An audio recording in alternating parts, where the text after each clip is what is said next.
Благодарам, почитуван заменик председателя. Почитувани колеги, може? Почитувани колеги, почитувана македонска јавност, почитувана колешки. Зборувавте за буџетот така розево како да во државата се ни цвета. Меѓутоа, покрај општо познатите факти, дека ја задолживте државата со 1,1 милијарда евра за една година, за неполна година, дека јавниот долг ни порасна над 60%, а најавувате дека може да стигне и до 70% од БДП. Дека за ММФ веќе излезе со нова прогноза која е далеку полоша и предвидува економски пат од над 5%. Дека буџетскиот дефицит во 2021 година ќе биде 560 милиони евра. Покрај сите овие негативни показатели кои што се дадени и предвидени од ваша страна, ќе се задржам конкретно на две области. Најпрво, ревносно се боревте за тоа дека во Република Македонија владее правото и правната држава.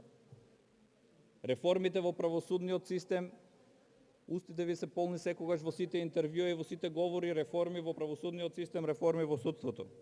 Почитувана колешке, реформи во судството и во правосудниот систем нема. Еве, во расходи по функционалните области за судови, односно за реформите кои што ги предлагате, имате намалување од 6,72%.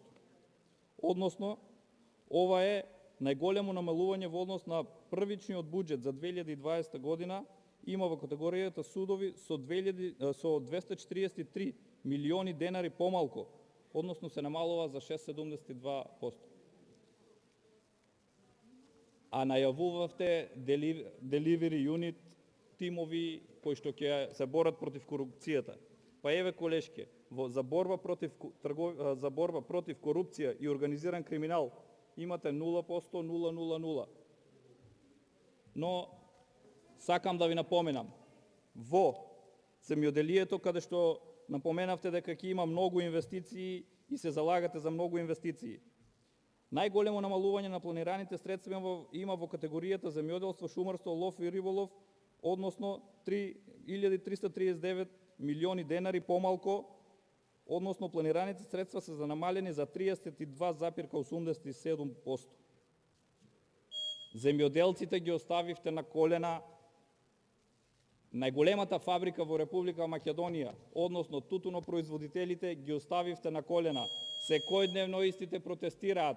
Доаѓате од регион каде што исто така се одгледува тутун.